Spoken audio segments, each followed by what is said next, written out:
Pesan gue bagi kalian yang benar-benar pengen ke Jepang, pengen bekerja di sini, jangan pikirin biaya. Udah, berangkat aja dulu.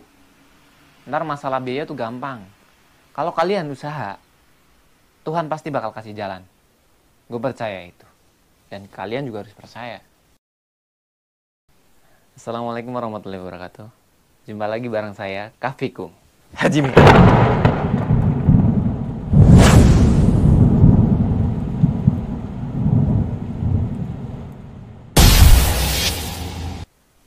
Di konten kali ini, gue pengen bahas cara untuk pergi ke Jepang. Gimana caranya? Check this out. Negara Jepang. Negara dengan kecanggihan ilmu teknologinya ini juga memiliki tempat-tempat yang menjadi destinasi wisatawan asing untuk pergi ke sini. Dan di sini, saya akan menjelaskan 3 cara untuk pergi ke negara Jepang. Bagaimana caranya? Tonton terus sampai selesai. Cara pertama itu dengan visa turis atau vacation, liburan, wisata, dan lain sebagainya lah. Dengan visa turis ini, ya bagi kalian yang punya tabungan lebih, kalian biasa aja main ke sini karena di sini juga banyak spot-spot dan tempat-tempat yang recommended banget buat liburan. Biar buat enjoy, buat apa sih, memanjakan tubuh. What?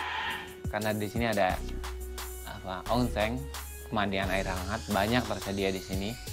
Dan juga ada apa sih, tempat bermain, kayak misal Fuji Q yang roller coasternya itu ter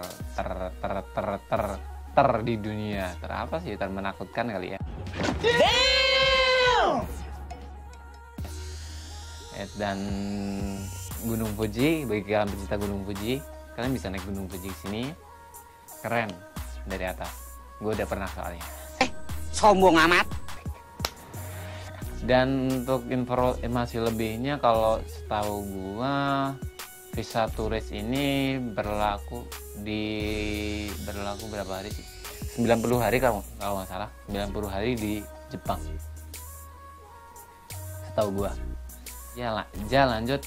Untuk yang kedua itu visa gakusei atau pelajar.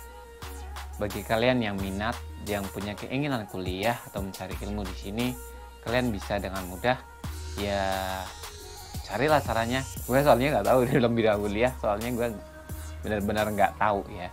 Karena dari dulu gue emang nggak pengen kuliah.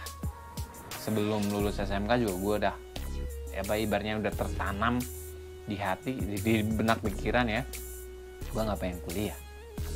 Ya mungkin bagi sebagian orang kuliah itu penting, kuliah itu bagus, bermanfaat. Tapi menurut gue pribadi, kuliah itu ya buat apa sih? Ya mungkin karena pikiran gue lemah kali ya, gue kurang cerdas gitu, kurang belajar. Kalau dalam masalah belajar gue tuh kurang banget, kurang ada niat sebenarnya. Cara yang ketiga itu visa pekerja. Visa pekerja kalau di sini ya disebutnya peserta magang, karena kalian di sini belajar cara kerja orang Jepang. Dan di visa pekerja ini ada 2 tipe. Yang pertama itu IM, yang kedua itu swasta. IM itu negeri, International Manpower, itu disubsidi oleh pemerintah, jadi biayanya tuh murah lah, benar murah kata teman gue sih yang IM, soalnya gue swasta. Kalau di IM itu kurang lebih 10 jutaan, nggak naik, 10 juta, itu 10 juta. Mungkin kalau naik juga itu kalau udah prosesnya lama, terus bolak-balik mondar-mandir untuk transportasi. Kalau untuk pengurusan dokumennya atau pengurusan yang lain, prosesnya ya, itu 10 juta ke bawah, insya Allah setahu gue. Kalau sekarang ya nggak tahu sih. Terus kalau yang di swasta ini mahal. Ya bisa dibilang mahal, ya mahal karena soal perbandingannya kan 2, IM sama swasta. Jadi swasta itu mahal. Swasta itu kisaran dari 20 juta ke atas, 20 juta sampai 30 jutaan lah. Kalau dulu gue total untuk prosesnya doang itu 30 juta, belum untuk mandar-mandir dan biaya kehidupan selama nunggu prosesnya. Jadi bagi kalian yang pengen ke Jepang, ntar gue bakalan ulek-ulek lagi, ulek-ulek ya. Dua cara ini, IM sama swasta ini, ntar gue bakalan explore lagi di video selanjutnya. Jadi ya, pantau terus gue.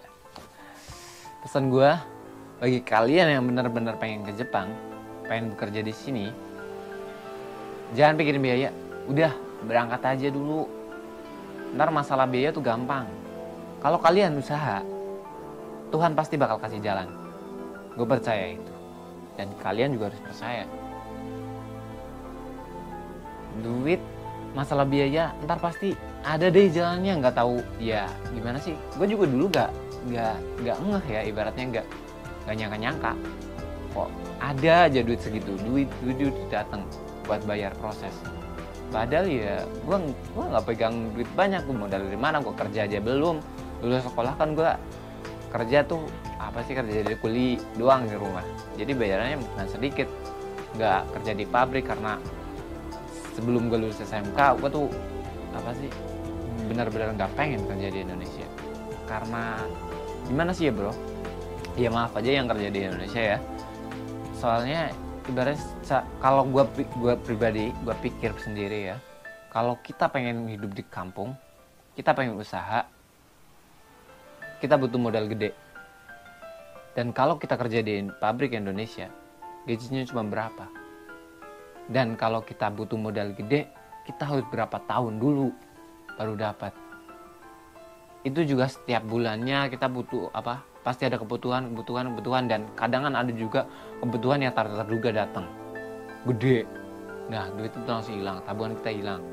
Dan kita harus lagi bekerja selama berapa periode itu, bro. Makanya bagi kalian kalau muda yang baru lulus, yang ataupun yang udah kerja di Indonesia, kayak yang pokoknya yang pengen kesini, ayo, kesempatan masih banyak. Pokoknya ingat, setiap kalian usaha, Tuhan pasti bakal kasih jalan. Semangat.